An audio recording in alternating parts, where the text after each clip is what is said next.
This has been put on by Growth Platform in collaboration with Knowsley Council and the Northern Automotive Alliance. The reason that we're doing this, obviously, the automotive industry is now coming back into life in a very difficult set of circumstances, not only the actual social distancing element, but also the supply chain and different countries all over the world in various different states of readiness to resume operations. So some and all of those things I'm sure we will touch on in this webinar. Just a very quick, brief sort of housekeeping. This webinar is being recorded, so hopefully that's all okay with everybody. The reason we're recording it is because there's some companies we'd like to benefit from the webinar who couldn't make the time today. So we will host it on the Growth Platform website, and we can point those companies to the learning that we're going to share today. I better introduce myself. I'm Simon Reid, Head of Advanced Manufacturing at Growth Platform. We have 4 speakers who are lined up to speak to you. And without further ado, I'm going to hand over to Paul Jones from the Northern Automotive Alliance, who's going to explain a bit about what the NAA are doing locally, but probably more importantly, what they're doing nationally in terms of feeding into the work of the SMMT, Society of Motor Manufacturers and Traders. Paul, over to you. Thanks, Simon, and good afternoon, everybody. So as Simon said, I'm Paul Jones, incoming Chair or CEO of the Northern Automotive Alliance, and I'm really pleased to have the opportunity to participate in today's webinar. Could we have the next slide, please, Susie?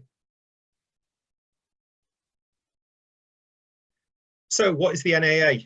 So the Northern Automotive Alliance provides a community for all automotive-related businesses in the Northwest, Yorkshire and Humber, and it focuses purely on the automotive sector with a wealth of contacts and knowledge. And I think at last count, that was almost 80 years of experience in the Northwest automotive industry, about half of that being with 2 of the largest OEMs, PACCAR, or Leyland Trucks as you might know it, and Bentley. So next slide, please, Susie. And so what do we do? Well, we've got just under 100 member companies and organisations across the region. We have focused networking, knowledge transfer and training, and collaboration with industry, academia and public sector up to both the local and national government level, and with all the major trade bodies. So essentially with the voice of the industry in our region. And that brings us nicely to the automotive trade body, the SMMT, or Society of Motor Manufacturers and Traders. Can we have the next slide, please, Susie?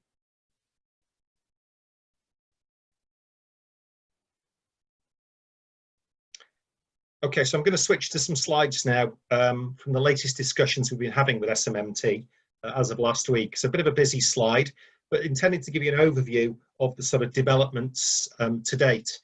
So obviously car showrooms were able to open again yesterday, which has been a major step forward for us.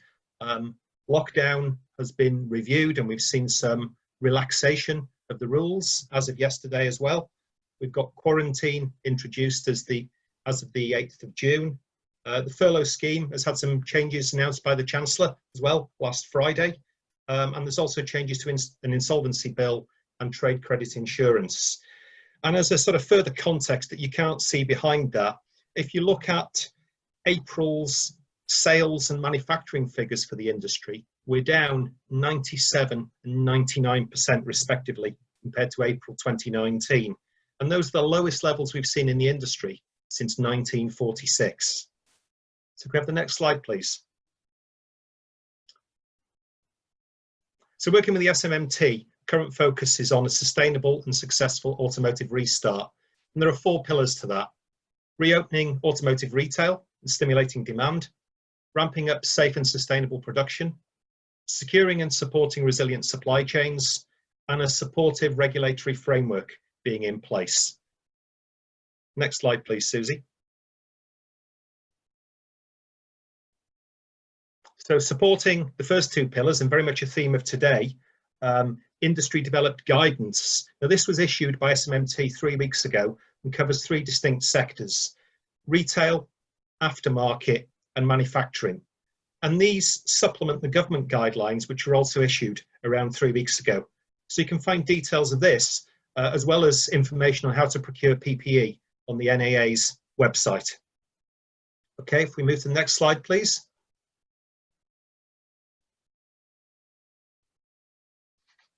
So again, I've included an overview here of the various government interventions over the last few months on the slide, from finance to employment to advice and guidance, and finally regulatory deadlines. And on the right-hand side of the page, you see some of the specific industry asks there that we've been looking for, particularly increased flexibility on the furlough scheme, and in terms of the restart, some form of market stimulus to get demand moving again.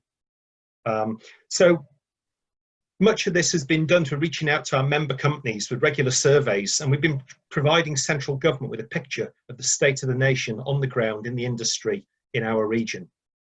So next slide, please. So that's a brief update from me at the NAA. Contact details and the website information are on this slide. And if you're not already a member, please do come and talk to us about joining. Okay, thank you.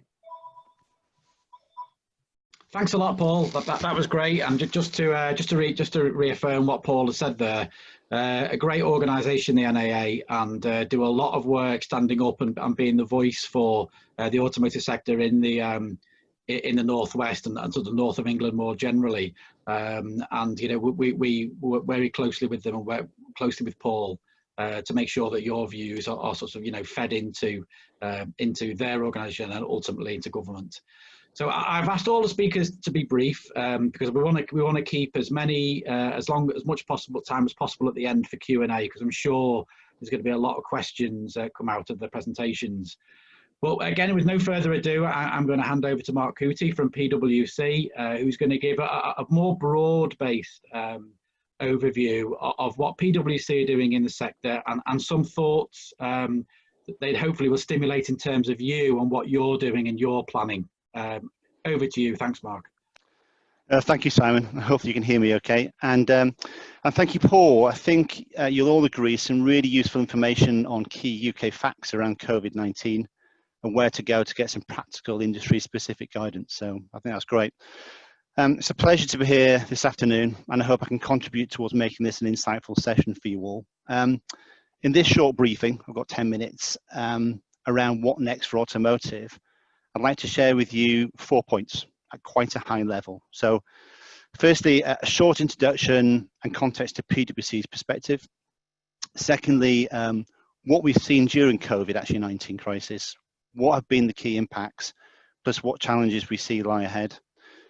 Thirdly, what should businesses be prioritising?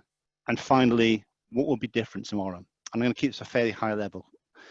So by way of a short introduction, my name is Mark Cootie and I'm a partner at PwC. I'm focused on industrial products and services, where I lead our regional consulting practice for the Northwest, Yorkshire and Northeast, as well as belonging to our European automotive team.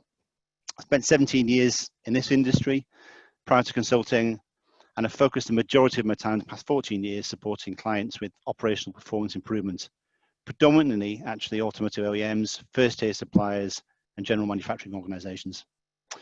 So one of the benefits of working for an organization such as PwC is we get to see businesses across the globe at all parts of the value chain. And I think, as Simon alluded to earlier, we see a bit of an outside perspective of what's happening. But we get to see the whole value chain. In auto terms, that's from end users, auto retail, OEMs, all the way through to first-tier suppliers and raw material providers. And we see this through many lenses, from overarching strategy topics, including M&A and deals, where we interact with the C-suite, to more technical operational issues or specific functional areas such as our HR, tax, procurement, supply chain, manufacturing, to mention just a few. But what does this mean? It means that we have both an outside-in appreciation of what's happening in the market based on our engagements and studies, and an inside-out appreciation of many of the day-to-day challenges organizations like yourself have to deal with. And we're often helping you solve them. So what have we seen during the crisis, and what have been the key impacts?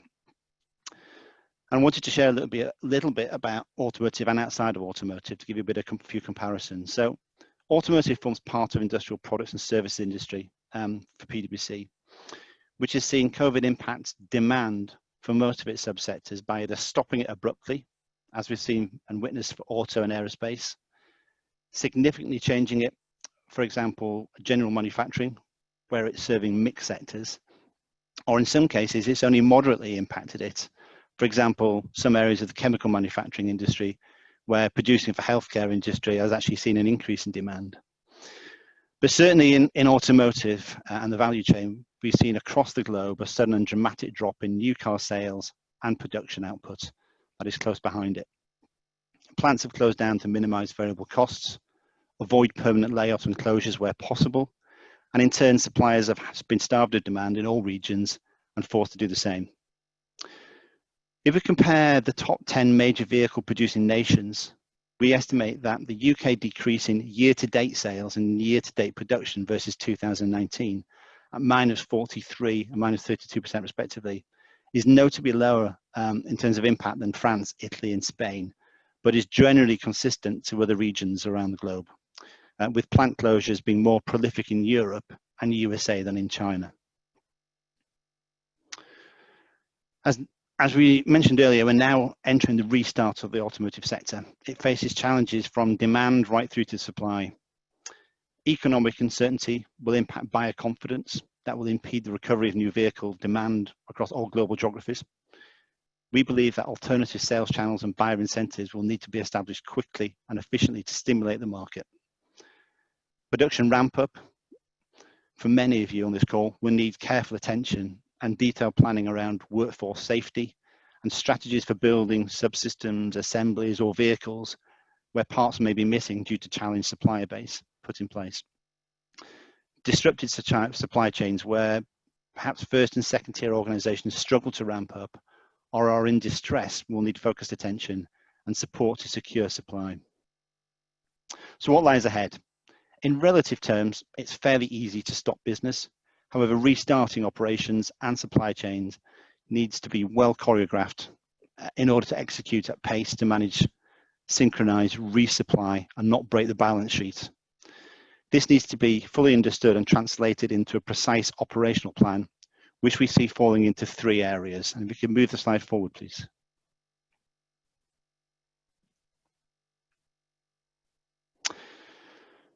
So here are the 3 areas. So the first is about appreciating how the new norm that's emerged will impact consumers' confidence as well as how they resume buying. So in short, demand. So there's 3 subpoints here. One is to engage with our customers to really understand the restart plans.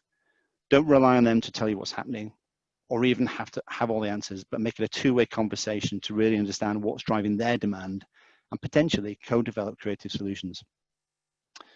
Secondly, evaluate demand requirements. So prioritize production based on the value creation for your business and determine supply and labor needs that fits that. This is a crucial opportunity to revisit your agreements with your customers and prioritize what parts of the business you restart first, last, or not at all to maximize the value and cash that they create for you. This evaluation should actually inform the supply and workforce decisions that follow. And lastly, communicate back to customers. This is 2-way, so it's really important that you stay connected on delivery, timelines, risks, and potential disruptions. Understanding the operational readiness of the extended supply base to service, so second column in terms of supply. Here, it's really important to assess supply risks of critical and non-critical components. You're only as strong as your weakest link. So build a clear and regular updated view of supply and reliability by assessing suppliers' financial viability, border restrictions, labor constraints, and their own restart plans and decisions. Address and tackle possible disruption areas by supporting at-risk suppliers. So work with the suppliers to help resolve these challenges and explore alternatives. Consider make versus buy and how they're dealing with subcontracted parts. And lastly, explore contractual supplier terms. This is a chance to investigate opportunities to look at the terms of contracts for greater flexibility moving forward.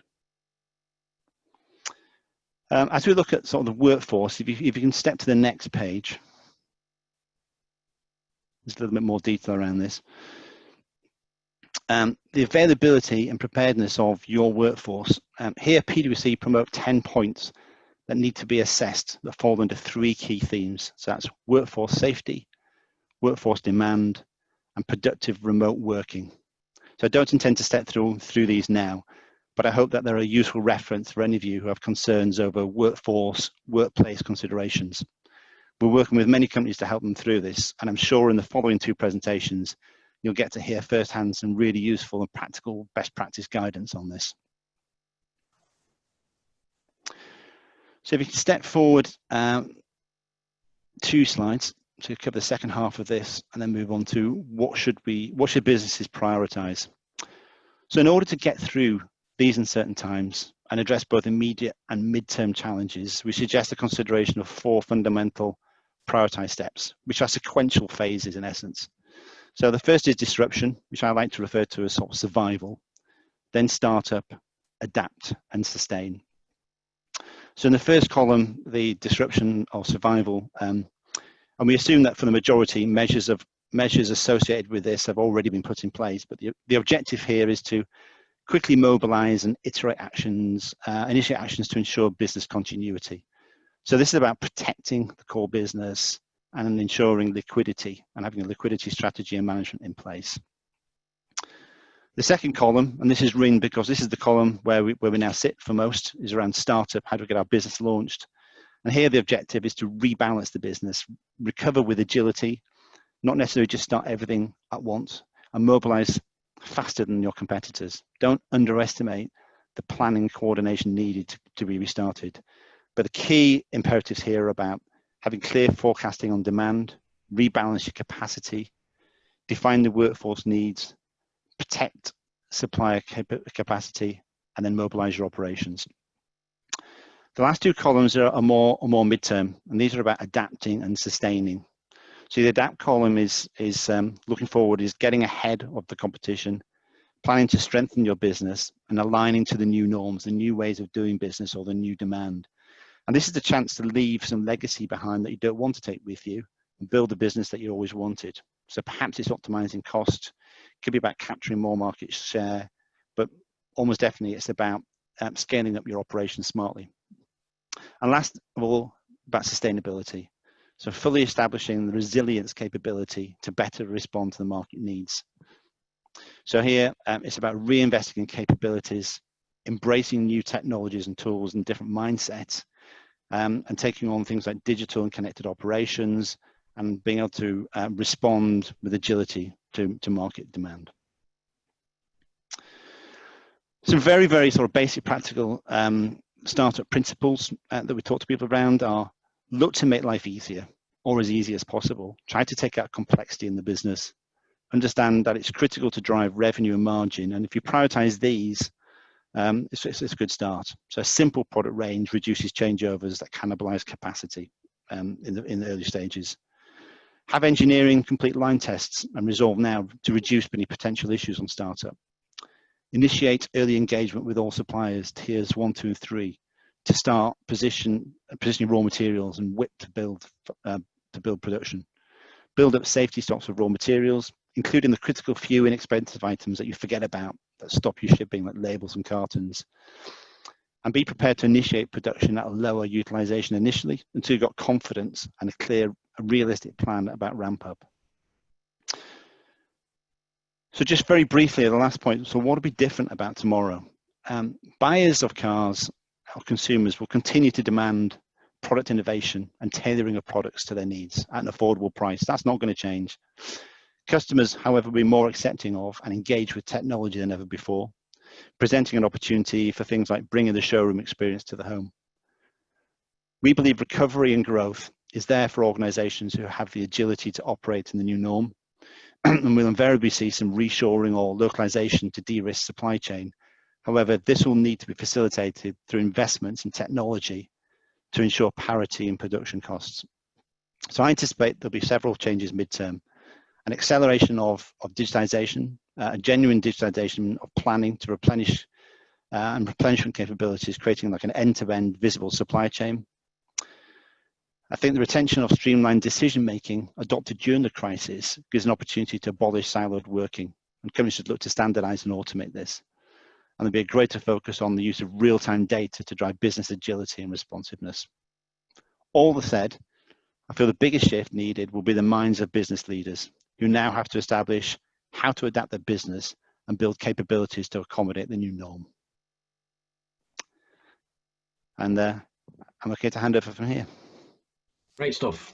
Thanks, Mark. That was really interesting. I just want to sort of, in terms of the sustain and the digitisation piece that you've just mentioned there. Obviously, in the Liverpool City region, the northwest of England, I think we're extremely blessed in terms of the sheer array of assets that we have to help companies, especially SMEs, to adopt some of those processes and technologies and start to think about what digitisation is.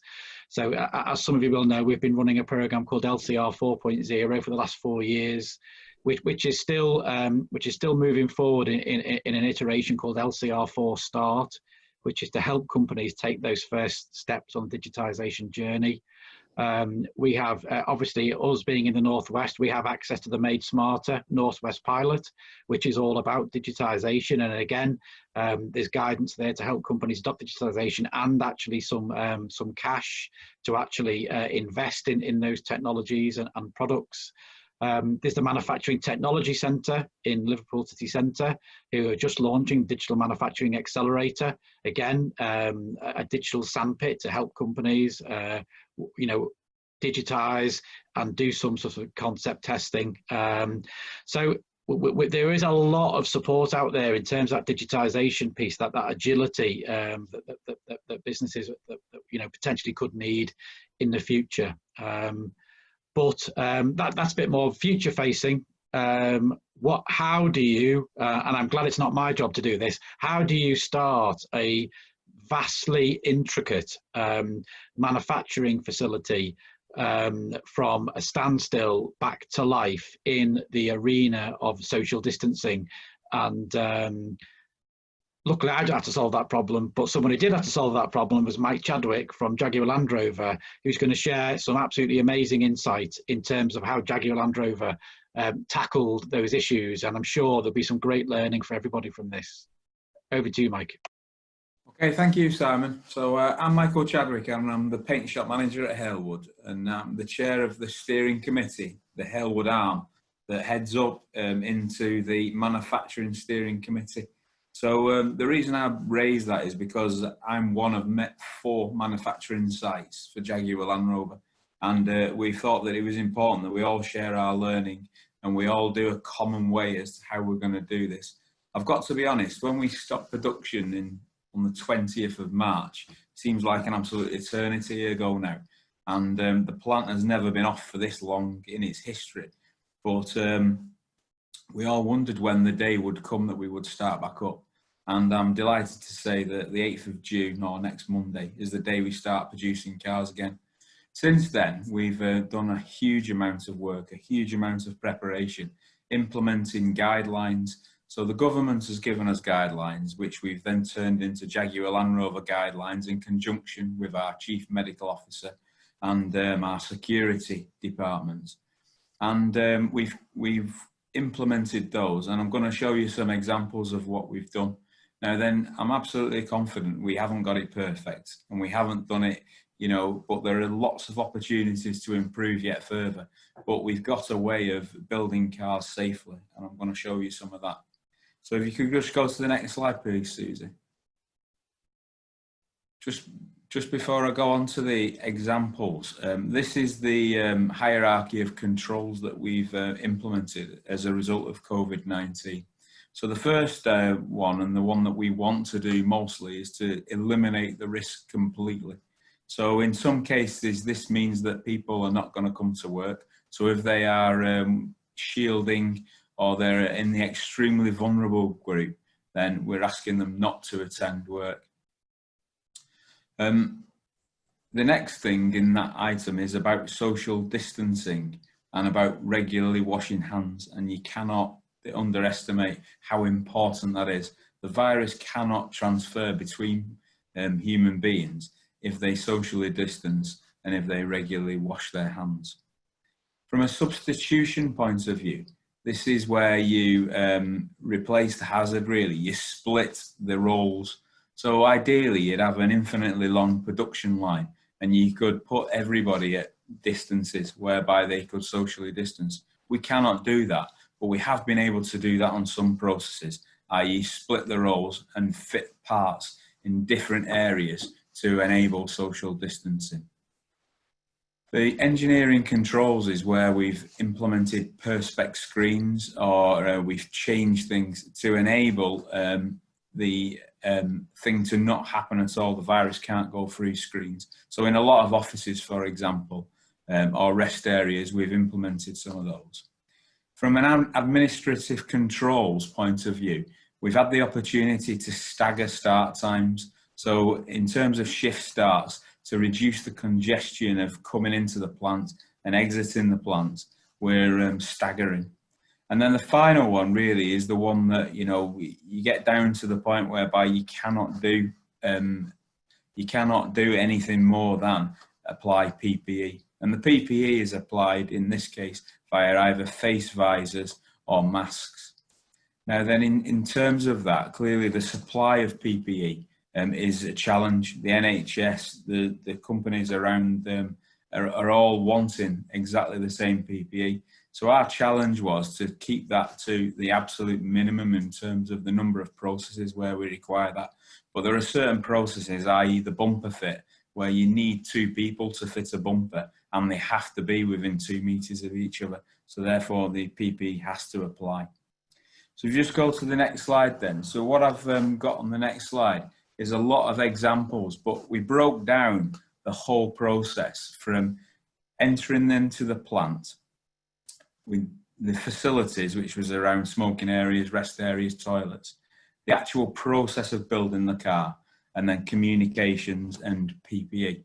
So from an entrance to the site point of view, the first thing is it has to look different than it did when the employees left on the 20th of May. So from a signage point of view, and you can see there the yellow lines, they indicate they're at 2 meter distances. So immediately that's a visual that there's something changed. And the idea is that you don't enter into the box until the box in front is clear. So associates walking onto site will immediately be 2 meters distance, and they'll be thinking of that straight away.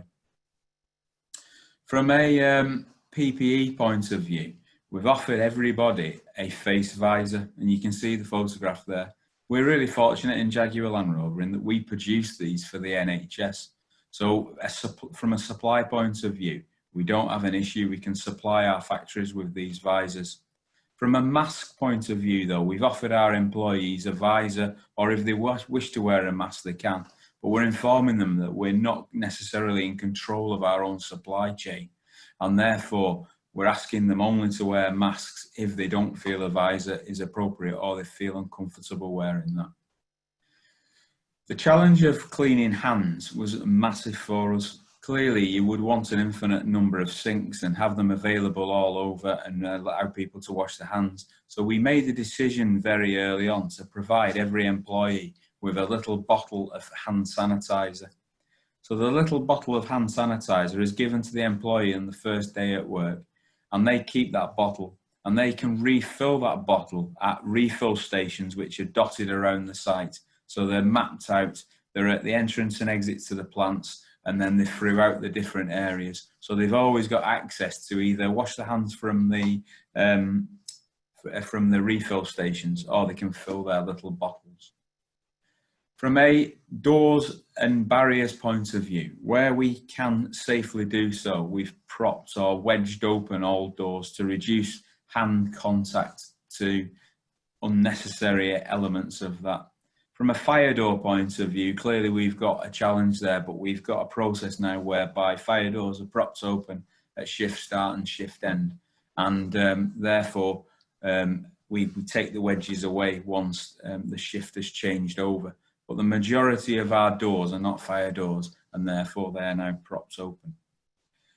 The next element really is the locker areas. So this is where people keep their personal belongings. So for the whole site, with the exception of the paint shop, the locker areas are now out of bounds. Everybody must come in and change for work, and they can store an element of their coats, etc., on the side of the line. For the paint shop, it's a bit unique in that the clothing they change into actually affects the qualities of the vehicle, the lint-free overalls. So we've enacted a one-way system around the locker area with the blue squares keeping the people 2 meters apart. And we're saying that, you know, it might take you longer to get changed, so turn up for work earlier in order to enable that to happen. But the one-way system around the locker area means that the people don't bump into each other, and it reduces congestion.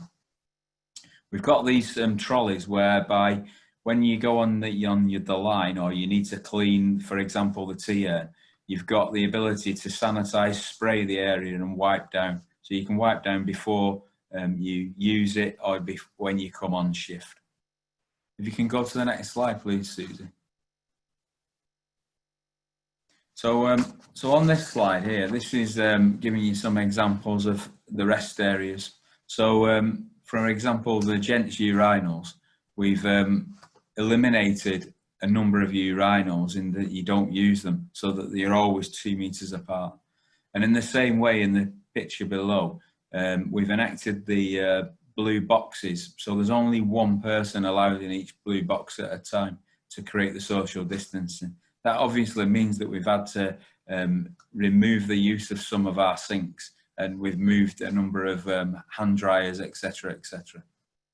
From a break area point of view, the top photograph there shows a break area where you've got an unlimited amount of space. So they would normally be tables with 4 seats around them, and we've removed 3 of the seats. So the employees sit on the table, it's their own table, and they're therefore 2 meters away, and the walkway around the rest area is in green. However, though, there are lots of areas of the plant where space is really challenging and you cannot do that. So what we've had to do there is we've created a table with a physical partition between 2 of the seats, and that's what you can see on the lower table, where you can fit 2 people on a 4-seater table, and they have that physical barrier. I've got to be honest, that is not ideal, but at the end of the day, it delivers from creating a barrier to stop the virus transmitting. If you then go across and look at the next one, which is the break area, so you can see there the tables with one seat, and the floor markings and the X's are where you have to stand when you queue for example, hot water. So when they want to fill their cup of tea or their cup of coffee, when the break time occurs, then they would stand on the X's and you move forwards to create that social distancing. And in the same way, we've got the same for microwave uses as well. Currently, at the moment, we're not allowing employees to use fridges because we're saying that we haven't got a safe way of doing that, but we hope to bring that on stream over the next few weeks, once we've got, and we're happy that from a safety point of view, employees have got cold, hot water and use of microwaves. And the picture below shows that, where the microwaves, some of them are out of action just because it's impossible to use the microwaves below without going close to the person who's got their food in the microwave above. Okay. So from a process point of view, that is really the next challenge. How do you build a car when you're 2 meters apart? So I went through the PPE. We've split the processes where we can, and where we can't do that, i.e. the bumper fit, we've got the lollipop sign, which shows it's a visual indication to everybody that the visors need to be worn on that process, and the employees have to wear those all the time. So that's where we are at the moment. We start up on Monday. Solihull started 2 weeks ago now, and you know, it was really refreshing to go to Solihull and to see that very, very similar in terms of the plant, in terms of the layout. And it was also really refreshing that the people were actually following the rules. You know, this virus has affected people, and it's become the norm now. Whether you go to the supermarket or wherever you go in your life, you know, social distancing, it's become really common. And therefore, you know, from us implementing this as part of the manufacturing process, we haven't got to explain what 2 meter distance is in. We haven't got to explain about the queuing, and it's all about being kind to your colleagues and giving them the space to do what they need to do. Okay, So without that, without further ado, I'll hand back to Simon. That's what we've done from a Halewood point of view. That was great, that, Mike, and many thanks for that. There was a lot of there's a lot of learning in there. There's things in there that I hadn't really thought of in terms of challenges. So I'm hoping that the people that are on the webinar or maybe viewing it later can get some really good insight from that point of view. I just want to make a bit of a plug for Knowsley Council here, because I know you engaged with Knowsley Council in your environmental health team, didn't you, quite early on, and I think that really helped, would be fair to say, Mike, wouldn't it? Yeah, well, yeah, that's absolutely correct, yeah. Okay. Well, listen, just thanks for that. And obviously there's, that's one major car plant in the northwest of England ticked off. And coming up now is another major car plant in the northwest of England, which is Bentley Motors in Crewe. And Neil Schoen is going to talk through their ramp-up plan and their plans to restart production over at Crewe. Over to you, Neil. Thanks, Simon. I think I should just say my presentation is basically what Mike said. I think that's kind of makes it very easy from a point of view. So I'll talk about some of the differences, where some of our learning points, and I think I just want to really emphasize some of the end points that Mike said, which is this is all a really human story. We've got to get into the weeds, whatever level of person you are within the company, and really deal with all of the tiny detail points in managing this stuff. So we can go on to the next slide, please, and we'll talk through those. So on this slide, you'll see basically the principles that we had for bringing people back. And we started production in calendar week 19 very slowly, and we've just sort of finished our ramp up for that. Come to some of that timing in a second. So you can see the things there on the left-hand side. On the right-hand side, I've just pulled out two documents that were really key to everything that we did. And one was our risk assessment, and we had two levels of risk assessment on site and two versions of one of them. So we had a top level, company level, and then very local area COVID-19 risk assessment. And that's the thing that we used to control all the measures that we took. Two versions of that, one for an office area, one for everywhere else. And the spotty chart on the bottom was just how we managed each of those risk assessments through. Because our learning was the people that were generally involved within our more workshop or manufacturing areas, it's kind of more natural to be dealing with risk assessments every day. Those that were not, so let's say the office areas and that kind of stuff, we had to take them through in a bit more stage by stage, you know, an initial meeting, let's write the assessment together, or partly fill it in, then undertaking your measures and so on and so on. On to the next slide, please. So we put the risk assessments in place, and to bring that up, and what this slide describes was the overall plan that we had, similar to some of the stuff that Mark showed us about our return plan. And again, what everyone else is saying here, calendar week 13, an entire lifetime ago, that feels like. So we shut down at that point, formed a crisis management team, and because I look after security and health and safety and occupational health and some other areas that didn't have quite as much to do, got very happily invited into that. Said goodbye to my family for a few weeks and then got stuck into getting this stuff going. So you can see there, critical ops, that was sort of what's the future going to look like. Then moved into limited operations, which is where we are now. And that was our production ramp up and starting to settle production in. During this phase we're in now, you can see the box at the bottom in the middle there basically says really low site density. Wherever possible, everyone stay at home unless you're needed and really needed to come onto site. I think a lot of our managers, traditional managers, found it quite unusual that members of my team are in and I'm at home because I should be in there looking after them and making sure things are working. And we've had to push back really hard to say stay off site, because by not being on site regularly, you're helping us to keep that density low. You're helping us prove the processes, those one-way systems, the distancing, etc., and find the little things that where we'd made mistakes and make adjustments as we go. Then we move over into limited normal and then into what might be new normal. And you can see there through our risk assessments, it's coming out that our office areas are coming out to be about 30–35% occupation. We haven't started to remove any furniture or anything yet. We're seeing what happens with the distancing guidelines, but actually, because we want to keep people working from home, we're quite happy to keep that that limited, to keep people off site as much as possible. And then you can see the boxes at the bottom of the things that, of course, we're watching, which is similar things that Mike talked about and that they're keeping an eye on. Okay, on to the next slide, please. So we're just in the phases of defining what that new normal looks like and how that will come up. This is how we organised our back to work journey. And I think one of the things for us that was really critical through this, so the boxes at the top define that process. What can I do at home before I come to work? Check that I'm feeling okay. Can I check my temperature before I leave? How do I get to work? What happens when I'm there? What's the PPE requirements? How am I going to look after the tooling? How do I go and get a cup of tea? Very, very similar things that we've seen before. I think for us, one of the things that I'm sure Mike has had as well is the trade union and the safety reps within the trade union were really critical in developing all of this and make it work.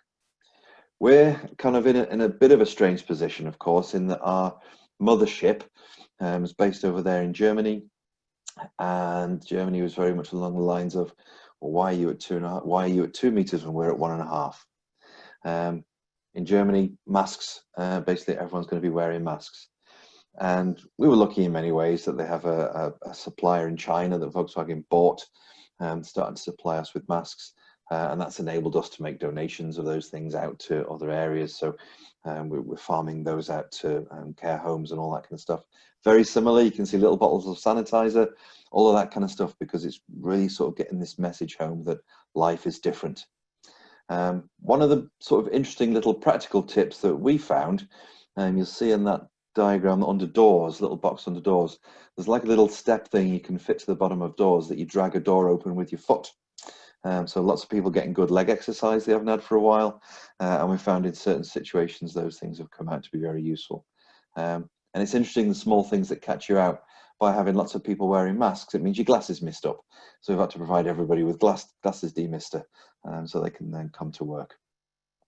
But key messages from this slide: very, very close working through the union, with the union, and then breaking down everyone's day into those key stages to talk to them about what each of those key stages are. Okay, on to the next slide, please.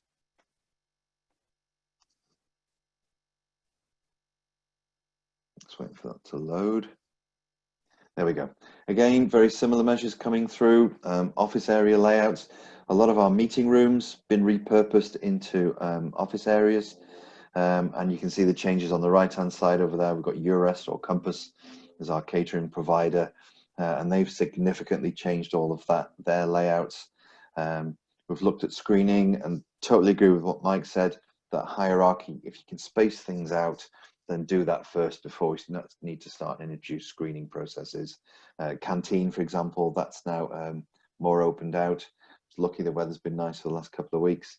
And that only now serves takeaway food, so there's no sort of open salads and bar areas and that kind of stuff anymore for those to work through. While we're going on to the next slide, please, the diagram over the right just shows some of the office area layouts that we've started to look at. Predominantly our production areas came back in week 19, probably starting in week 27 will be where some of our office areas start to come back. This was the journey that we asked our managers to take all of our people through. It was coming back, so lots of communication beforehand. Came up with this kind of strap line, come back stronger, and that's been about the education about what we're doing on site. Good feedback, our colleagues feel safe on site. That has caused a couple of little problems I'll come to. And then we have the guide, restart Teams meetings, and that can either be done over this process, or as our production colleagues first came back, their first couple of days was really a very sort of low-key day from a car making point of view. Lots of presentations, lots of site tours, lots of really starting to get that message in place about that the world is very different now and we're going to have to work in a very different way. Bottom left-hand corner, as people arrived, they were given their first mask and the sanitizer. So that was, again, feel different. and then had their first day briefings as they then came back. One of the issues we've seen, I'll be very honest, concerning masks is that it does rather cause people to feel safer. And I think we've had to very much remind people a lot in the last 2 or 3 days, it seems to have come up, around maintaining that social distancing. And we've had to do a lot of extra briefings with people to remind them about those things. Okay, on to the next slide, please. Some of the other learning we've done today, we've had some activities going on where we've had to modify some of our processes about when we suspect or somebody's come in saying, I think I've got symptoms, and we've had to modify some of our processes there. So it's very much a learning journey all the way through this. If you imagine as a manager coming back in and looking after people, I might have been furloughed, I might have been out of this for the last few weeks. So what we've done is developed a really detailed manager guide. You can see it on the left and the box at the bottom in the middle there. Just what are the things I'm supposed to do every day? Because we found for those people that are involved in getting the site ready, you're living in this thing a lot. But then people are coming back into this and you're asking them to behave and work and operate in a very different environment. And one of the things that we got from talking to some other companies was this kind of site risk assessment daily review, if you like. We were lucky we wrote an app that people can use. It doesn't have to be in an app. Some people are doing it by roving teams, reminding people, don't forget your distancing, don't forget to clean that aspect between that tool, that whatever you're doing between that. Don't forget you've got to stand behind the blue line, and so on and so on. And one of the things we learned from another company was, if you're going to use people to do that, rotate that on a regular basis, rotate that group of people that are doing that, because they get an extra briefing on the safety measures that are being taken. So you're getting more and more ambassadors on site, and you're getting more people who are very aware of this. And getting that sort of thing into us Brits, because we tend not to be impolite too often, is it's okay to say, please stand back 2 meters from me. It's okay to say, don't forget this, and try and get more and more people engaged on site as your policeman in managing this. So a very human story, and the real strong application of those base principles of health and safety, because both for Mike and for us, when we started doing this, some of those guidelines were not available, and we've found them really useful since they have come out. And it was a complete, I was going to say nightmare, that's probably the wrong word to use. It was a very difficult process, a very difficult learning process. How are we going to deal with this completely unknown situation? Get in there and apply the basic principles of a risk assessment, the basic principles of distancing, and the principles that are described in those guides that have come both from the government and from the SMMT as well. Okay, that was all from me. Thank you. Neil, thanks for that. That was absolutely fantastic. I think what's really good about both those presentations is that obviously Mike spent time in Solihull, which is obviously a bit ahead of the curve of Halewood in terms of being up and running again. And obviously, as Neil's just articulated there, Bentley are up and running again. So there's two people there that, if you're in the process of starting up, or you're in the starting up phase and you've started to hit some challenges and issues, here are a couple of individuals, as well as Paul from his wider NAA sense, and Mark from what he's doing nationally, to draw on. So in terms of Q&A, think up some questions you'd like to put to the panel. There's two already. You can type them into the Q&A bar at the bottom of your screen. I'll sort of read them out and then put them to the panel. So the first one is a question for JLR, for you, Mike. How are JLR managing the situation around employees who cannot work due to childcare issues? Okay, so first of all, I'd just say that the furlough-unfurlough process is really difficult and very bureaucratic. So currently, people who need childcare, they're currently staying on furlough. So we are quite fortunate in that we're coming back on single shift. We normally run 2 shifts now.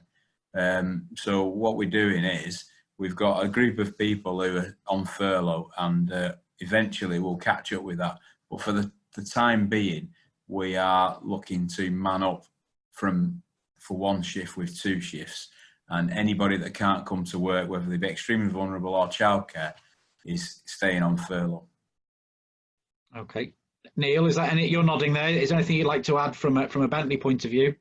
Very, very similar to us in what we've done with the furlough. I think the only different thing that we've experienced is the few cases that we have had in our employees so far, they've had people living in their house with them, or a partner who's generally been a frontline NHS worker. So actually right in there with all the PE on, dealing with active ill people. And so we've done a little bit of an extra survey of those as well. So as well as the vulnerable and the shielded people, we've had a look at those to see how can we manage that. And some people we've kept on furlough and had to compensate within the site, because A, it helps them, it helps with their childcare issues, but it also helps us from just helping with that risk mitigation as well. Okay, great. Paul, Mark, before we move on, anything you'd like to add from anything you've come across in your networks that would add to this question? I think it's been comprehensive. I'd just say that the furlough scheme, yes, is bureaucratic, but we are seeing some further flexibility coming, where we'll be able to go to shorter than the 3-week blocks, which I think will really help as well. Okay. Fine, no, nothing to add there. Okay. The second one is a question directly for Bentley. So what are the current thoughts, expectations on office occupancy as part of your new normal at Bentley? I.e., would you expect continuation of more flexible working arrangements on a permanent basis, or will the unions make that a difficult proposition? So we found the unions really good through all of this. So we're hitting, as I said, about a 34-35% capacity just by putting lines in the offices and switching off desks that people can't use and this kind of stuff. As well as home working, I'm at home today doing this. We're introducing a kind of cohort system, and this is another risk mitigation in effect. So, for example, one of the areas I look after is pensions. So I've split the pensions team in half. And half of that team will be on site and the other half will be working from home, and we'll do a 1 or 2 week about. So then they'll swap over and the other half of the team will be in, and the first half is working from home. And what that does, that mitigates the company's risk to some extent, because it means that should we be unfortunate to get an infection in that team, only half the team has been affected. It protects the people because then they're working from home, but also allows them to come in and engage socially with the business and engage with the brand that we're doing as well. So what we're expecting is that kind of cohort process to continue probably until year end. And then we'll review that as we go. So lots and lots of home working. We're just starting now a whole new process of the DSE assessments for home working. I went into work the other day and brought my chair home because I was getting a bad back working on my dining chair. So we're sort of enabling that as it works. Okay, Mike, from a JLR perspective, anything to add that Neil might not have covered? Yeah, so very, very similar to Neil, really, to be honest. Home working, we are promoting home working where possible. And in terms of the cohort system Neil described, quite similar, really, in terms of splitting teams into two. Half work at home, half working, come to work, and then they switch over. So really, really similar thoughts on that. Right, and I'm going to throw a bit more of a difficult question in. So, what are your plans to cope if someone on site tests positive, such as deep clean? You know, what if you get an outbreak on site in effect? So, do you want me to go first? Go on, Mike. You go first. Then I go to Neil, and then then I'm going to ask Paul to come in because obviously that's a much bigger consideration for a smaller company with a lower headcount. Yeah. So, so first of all, the plant has enacted temperature testing of individuals, because the temperature testing doesn't necessarily mean the person has got COVID, but it is an indication. So you can have a temperature and not have COVID, and likewise you can have COVID and not have a temperature, but it is a good indication. So we are testing our employees, and if they should fail the temperature test, then they're then asked to go and have a COVID test. So they're given a letter to go to a COVID testing station. The problem it gives the plant is that if they've then been in contact with other employees we then do what we call contact tracing, and we then send those employees home as well. If the employee that goes for COVID testing tests negative, then everybody comes back to work. If they test positive, then the other employees that have been sent home have to go and have COVID tests as well. So that's what we're doing in terms of a process. But we're really encouraging the employees, if they've got a new cough, they've got a temperature, they can't smell, they can't taste, do not come to plant. Do not come to plant, because it really will be challenging if we do get a number of those. Fortunately, we haven't had any yet fail on the Halewood site. Solihull has, and they've enacted that. Okay, Neil, you were nodding profusely there. I take it you agree with everything Mike was saying. It's very, very similar. I think within that pre-communication, we sent everybody, I think it's 5 or 6 questions that basically talks through the symptoms in details. That says, have you got any of that? And I think, like many businesses, we have quite a rigorous process for keeping the attendance up. You know, it's like how many times per year off ill, and then we start to sort of get a more active management process. And we were clear with the trade union and with the colleagues as well, that kind of said, you know, we're going to relax that, because if you're off ill because of COVID, or because you are saying, I've got these symptoms, I'm not coming in, okay, then go and get a test, then it doesn't count against that process, let's say. So we don't get people thinking, well, I really need to get into work because I might be in trouble. It's a case of, no, it's please stay at home and please work through the process and have a test done. Yeah. Okay, but as I said, I'm going to bring Paul and Mark in here for the simple reason that obviously having someone test positive with COVID in a smaller company is obviously, you know, you could potentially have 50%, maybe more of the workforce who also have to self-isolate as a result. So I'm just getting, for Paul, Mark, any good practice or any advice or guidance you can give to smaller companies? Yeah, thanks, Simon. I mean, this is an absolute clear case where scale or size doesn't make any difference. You follow the same practice. And this is, you know, what both JLR and Bentley are doing. It's outlined in the government and SMMT guidance. Yes, it's going to be more challenging with a small company, but you still have to follow those basic procedures. Yeah, I think just to add to that, I mean, there's some really nice apps around to help people do things like contact tracing. It'd be interesting to know what Bentley and JLR use. But certainly, you know, they are supported with things like dashboards that can help you understand, you know, where those risk areas are, so that you can actually fix perhaps risk points around where people are making contact, and then adjust some of the processes to protect yourselves better around where people have possibly passed on an infection. Okay, just let me get my Q&A box up. One of the things, sorry, just to finish off on that one, we mentioned about deep clean and cleaning. Yeah. So we use a commercial company that comes and does our cleaning. They're equally not so keen to go into an area where people may have been infected or where there are positive cases. So we've put in a few different plans, because we've looked at this kind of 72-hour rule. You just shut down an area for 72 hours. And then what's the risk mitigation about if we have to do that? Can we do that operation somewhere else? And we're also encouraging, for example, desk users. In every little office area, there's just a very simple little station. So it's some antiviral wipes, antiviral spray and tissues and that kind of stuff. Give your desk a clean down before you sit at it. Clean it when you walk away from it.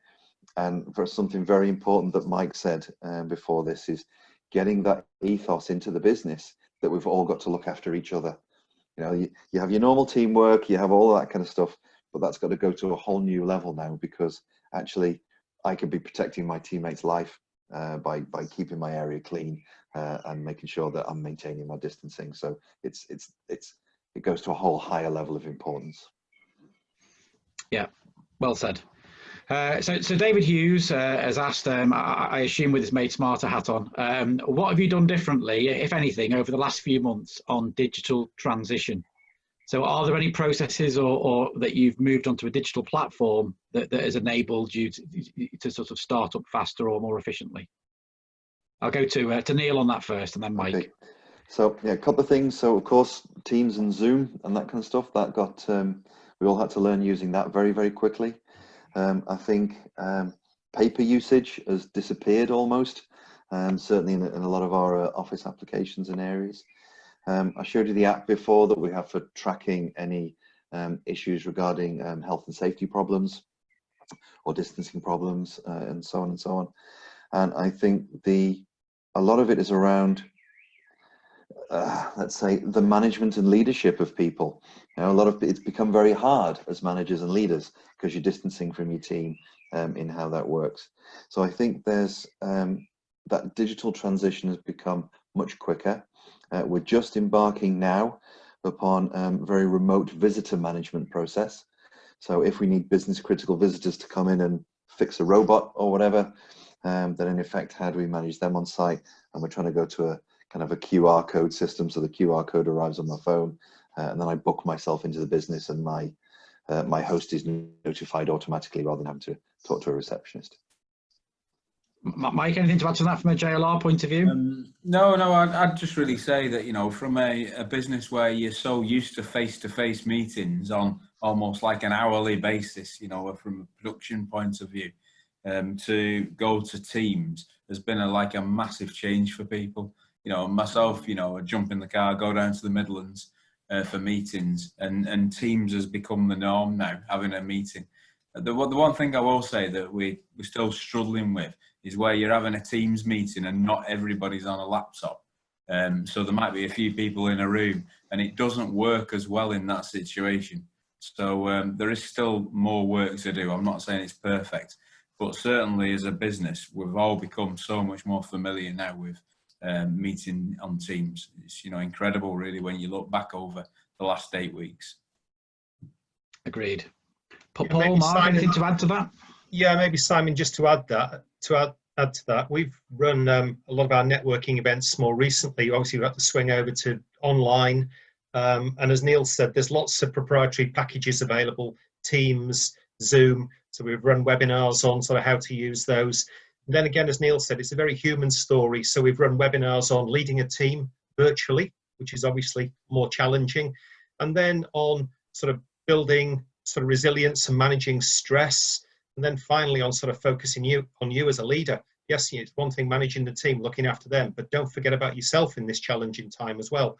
So, you know, those are the kind of activities we've been doing with our member companies as well. And we've had sort of, you know, some really good sort of traction and feedback from those.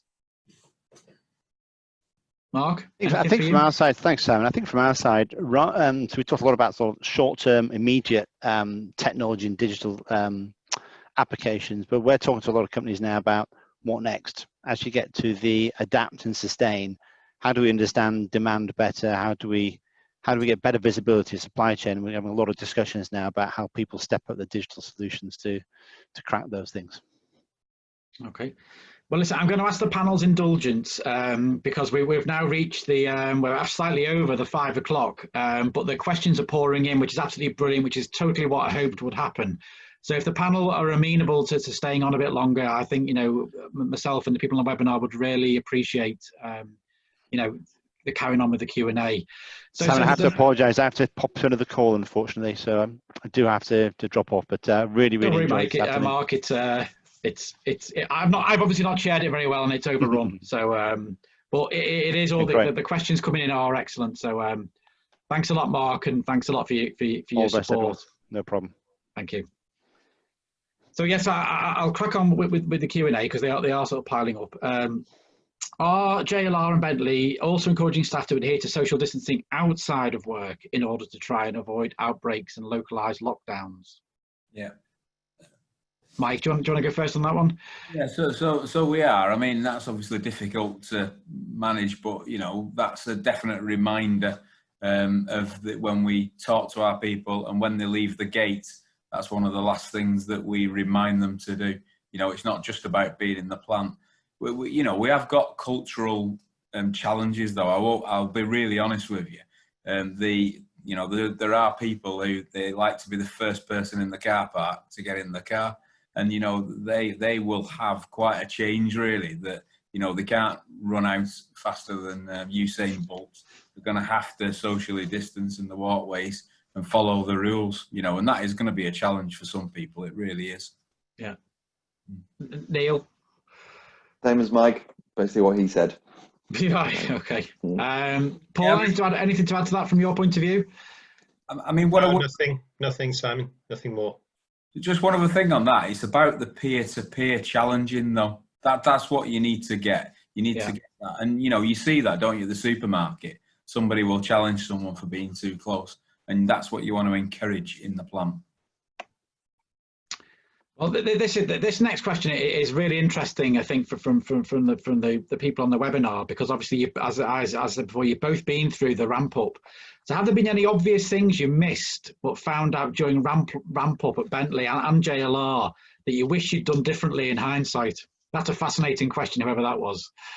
Go on, Neil, you're nodding, you must have thought of one.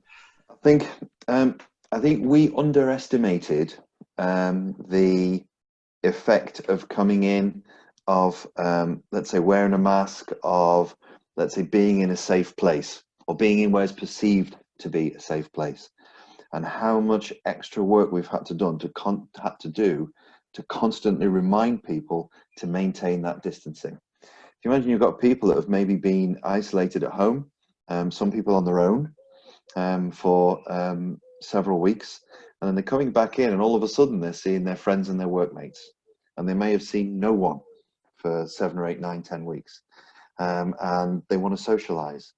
And for example, we initially didn't have our canteens open, and people were really missing that ability to talk to people.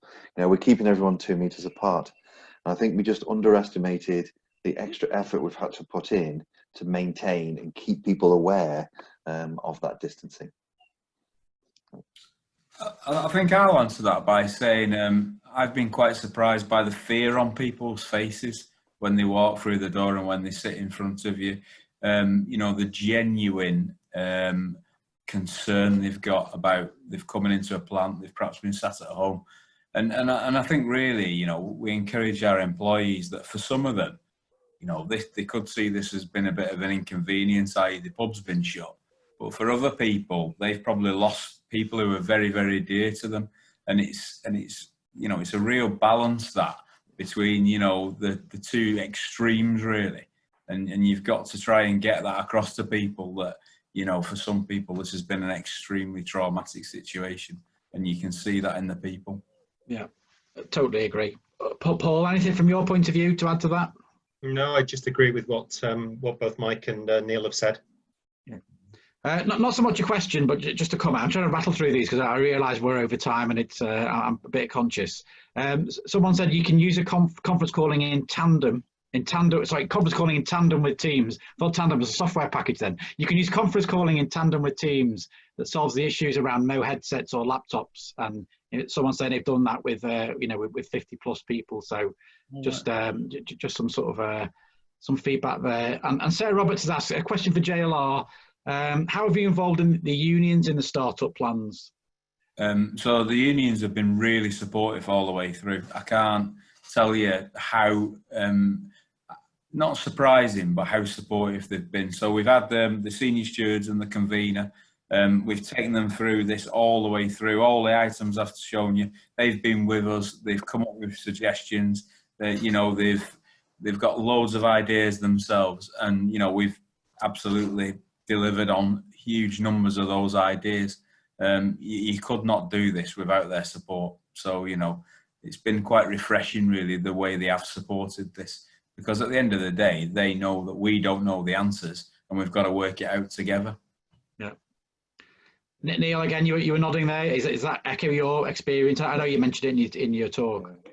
Totally. I think it's been a real, you know, that part of that kind of team effort, whether the team is cross-functional, whether the team is with the TU, with the safety reps and that kind of stuff.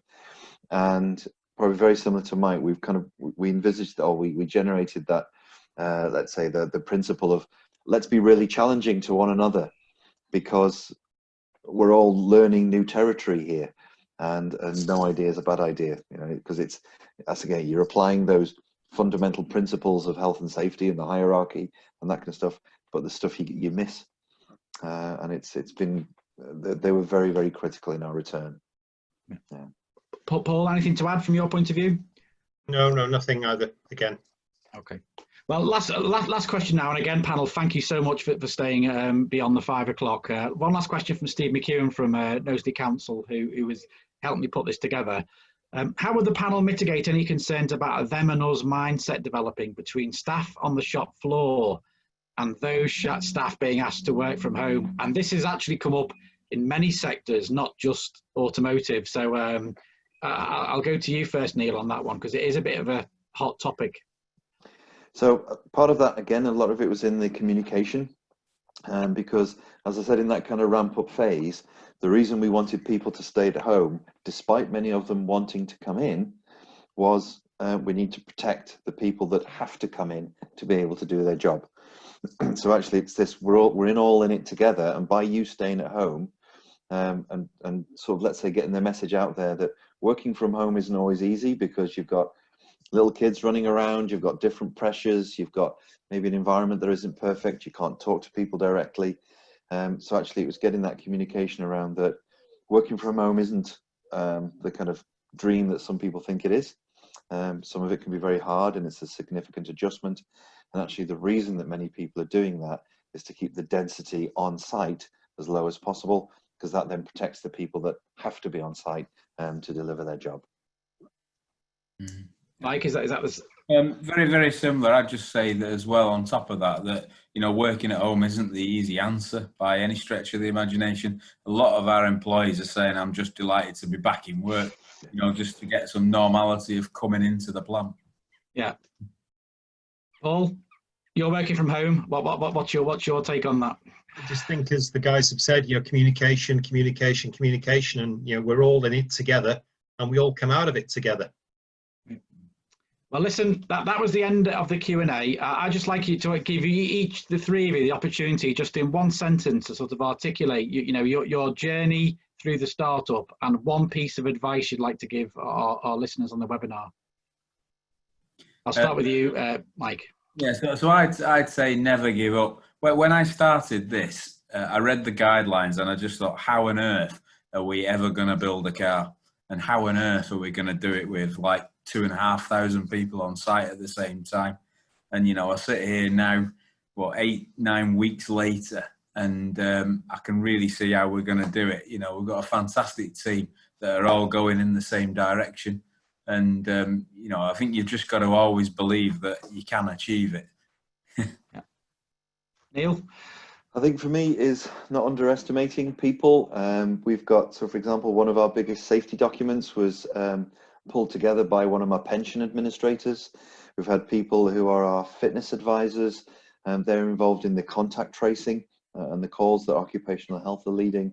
And basically, it's almost like a case of that might be your job description, but you can forget about that right now, because we're going to be doing all of these different things to bring the company back in.